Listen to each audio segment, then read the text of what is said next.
A blessed day to you, all my viewers and subscribers. Welcome back to another video. Thank you all for checking this one out. So, a couple of things to take a look at in this one.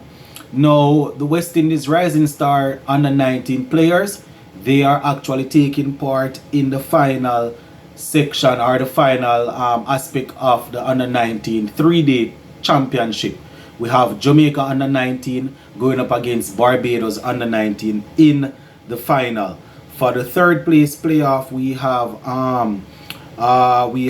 Windward Islands under 19 going up against Guyana under 19s. For the fifth place playoff, we have the Leeward Islands versus the Trinidad and Tobago under 19 players. So we're going to take a look at that. Plus, we are also going to talk a little bit about the Indians. You know, I was reading some articles on social media and they are not happy at all. We see former players and also, regular fans saying that the Indian cricketers, they are behaving as if they know it all because of all this franchise money that they are making. We even see people start calling for Royal Dravid's head and wonder and asking how is it that they could manage to lose the second ODI to West Indies. So, we're going to talk about that. Plus, Nicholas Pooran and the Mumbai Indians New York team will be playing in the Major League Cricket final later on today.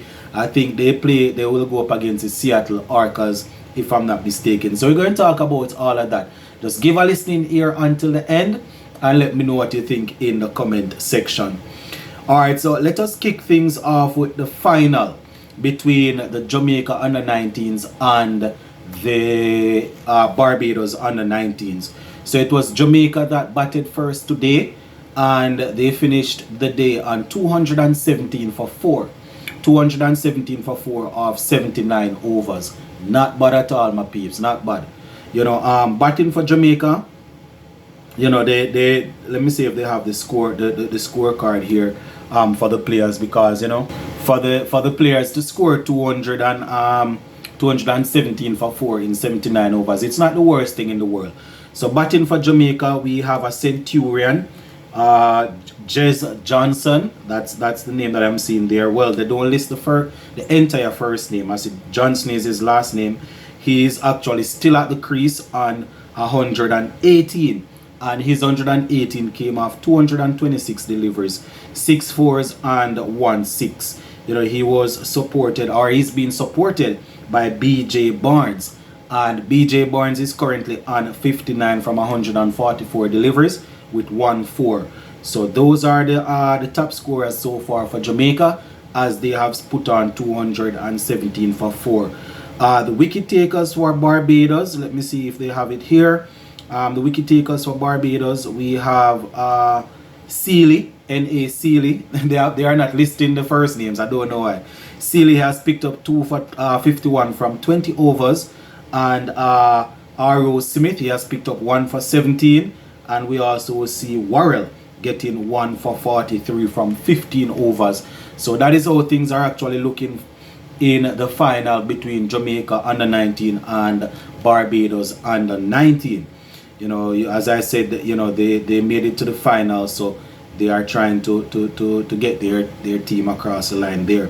In the third place playoff between Guyana under 19 and Windward Islands under 19, it was Windward Islands that they started to bat first. They finished the day on 128 for 1, and that is just in 32 overs. So I am assuming that there was some rain problems. 128 for 1 and only 32 overs bowled. So I am imagining that rain was falling. So top scoring so far for the Windward Islands team, we have the opener Pascal. He's still at the crease on 62 from 98, 11 fours under his belt. And we also have D.A. Joseph, who is still at the crease on 46 from 84 with 6 fours to his name. Now, bowling for the Guyana team, the wickets, as I said, only 1 wicket has fallen so far, and it has fallen to Tom Lovell. He has picked up 1 for 14 from his 5 overs. So that is how things are looking between the two teams there that are taking part in the third place playoff. And for the 5th place playoff between Leeward Islands and Trinidad and Tobago, I am not seeing anything at all there. So it seems as if rain was the order of the day. I am on the same West Indies match site here, match center, and it is not giving any information at all for that game. So it would appear as if rain was the order of the day. If that's not the case, and if it's a case where they haven't uploaded the information as yet, I will definitely try to take a look at that game tomorrow. But right now, I'm not seeing any information at all for those two teams. So that is how they are going so far in the 3-day tournament. Good to see that the under 19 players are active. We are hoping that some of these guys will get contracts when the regional championship comes around next time. So good to see them doing their thing. All right, moving on now, my viewers. Still cricket though. So I was on Facebook, on Instagram, just looking and reading and thing, and I see where quite a few Indian fans, they are actually calling out the Indian batsmen and the bowlers, saying that, listen, they are behaving as if they are cocky more than anybody else. They are behaving as if they know it all. We also will see a past player, I think his name is Dev, saying that, some of these players, they are behaving as if no one can speak to them and they know it all. And it's all as a result of franchise cricket. Well, at least they are still playing for their international at least they are still playing for their international teams. For their international team, they are playing franchise cricket, the IPL, but they are still representing India, unlike us, who have a problem with players just going all over the place and not really playing for us, So we see where some commenters are saying that it's time for Royal Dravid to go because he believes in failure. And there's no way that West Indies should have been able to win them in the second ODI. You can understand what they think of West Indies team. And if I'm being honest, we are the ones that put ourselves there. Not the fans, the players, they are the ones that put themselves in that situation why people can talk down to the team like that. Because when you have people saying that, ICC should take away our test status and we shouldn't be competing against full member nation.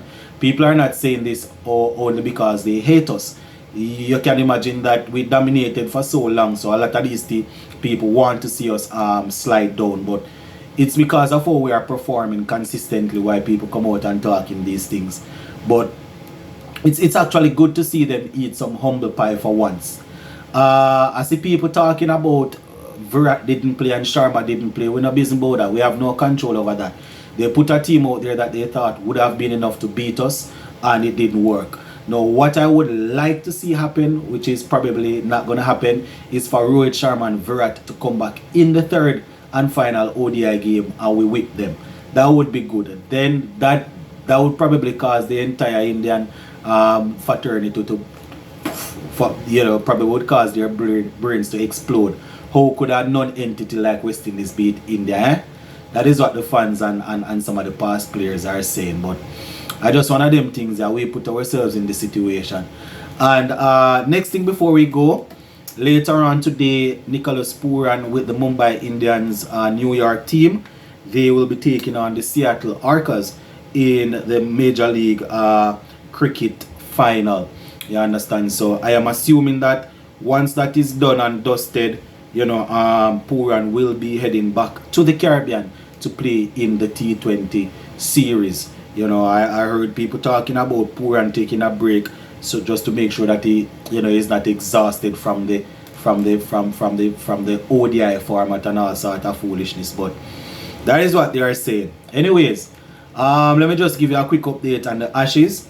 So scores in the game so far: England 283 and 395, Australia 295 and 135. Australia 135 without loss. Australia at the moment, they are still searching for 249 runs, so they need 249 runs in 98 overs, and they have all 10 wickets intact. Tomorrow being the final day, we're probably going to see something special. As I said, Warner is still at the crease. Head is still there. You know, we know these guys, they you know, they are definitely good when it comes on to hitting the ball and thing. Mitchell Marsh is also there who can hit the ball. So, you know, all three results are possible. England can win, match can draw, or Australia can win. You know, so go and monitor it and see how it come up, peeps. Big up on yourself. Stay safe.